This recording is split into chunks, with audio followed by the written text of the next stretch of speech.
Hey everybody, Yankee here. You know, if you pay attention to me in my videos or in my live chat, which I don't know why you would, but some people do, if you did that, you would know I'm a fan of Kimber. I think they make some darn fine 1911s. And I also think they make probably the best small 6-shot 357 Magnum revolver you can buy right now. So, big fan of the company and their products. Now, I know Kimber has a lot of haters.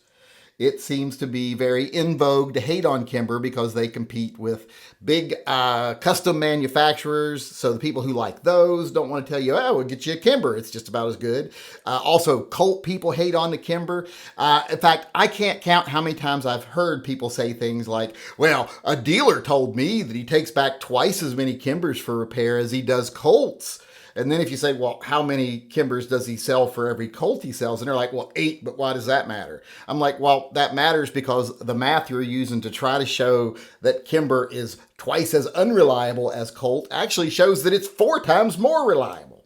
You're just bad at math and you want to hate on something because it's the vogue thing to do. Strike a pose.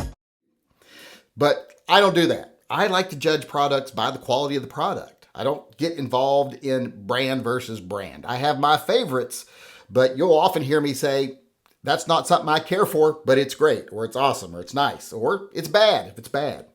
Like Kel-Tec. I'm never going to say Kel-Tec's good, unless they somehow miraculously make a good product. But since someone knows I do like Kimber, they asked my opinion on a gun that Kimber has coming out, a commemorative gun called the Independence. I guess Sootch just did a video on it, and I haven't watched that video, but I'm sure he loves it. And I'm sure they didn't pay him to do that video. Well, actually they did, but that's his job. He's kind of a salesman. Whenever you want to convince yourself to buy something, go watch Sootch. He loves guns, and it'll show in every video that he loves them. And that exuberance is contagious, and you'll feel good about buying that gun. So I always suggest go watch Sootch. It's one of the reasons I don't mind Sootch because he has an air about him where he doesn't pretend he's doing anything other than promoting firearms.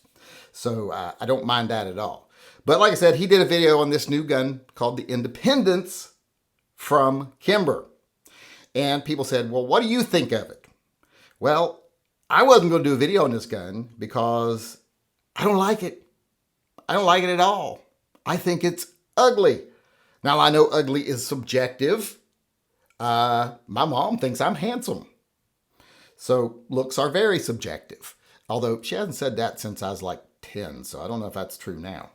But like I said, I think it's an ugly gun. And here I'm going to tell you why I think it's ugly. But first, let's talk about the positive.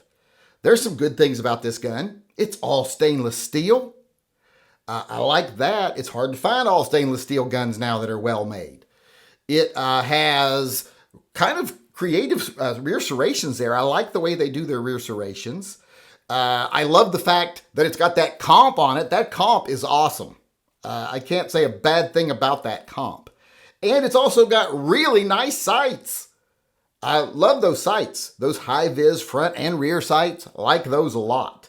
I also like that American flag grip they got on it. I actually have those grips on another gun of mine. Big fan of them. I like them. They're subtle, but they're kind of cool and patriotic without being in your face, you know. So I like a lot of things about the gun. I just think the gun itself is ugly, and I don't like the way they made it a commemorative gun. Because this isn't etched or engraved or anything like that. I love engraved guns. I like commemorative guns, even if I don't like the person they're commemorating or the thing they're commemorating. I usually like commemorative guns. But this is just a stenciled on Cerakote job.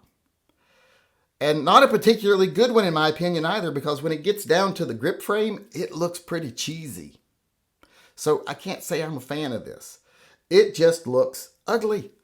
And it's not all that cheap. It's like $1,600 and something for MSRP. Now, granted, that's not like custom 1911 range or anything like that, but that's still kind of pricey. One of the things I like about Kimbers is they're cheaper than a lot of other brands, but they're still good quality and they're simple and they're clean looking. This one takes away that clean look. Now, I don't mind, like I said, the comp, but that stencil job on it is horrendous in my opinion. And I don't like it. Now, one more good thing about it is I do believe that the Independence on one side and the 1776 to 2024 on the other side are actually engraved. So if you ever decide to take a wet Scotch-Brite pad and take off that Cerakote, you'd have a nice looking gun that still is kind of a commemorative because it's got that commemorative engraving on it. And I think it would look a lot better then if you took off that Cerakoting. It would look a lot better in my opinion. And then you'd have a pretty good gun. But the problem is, like I said, it's like a $1,600 MSRP.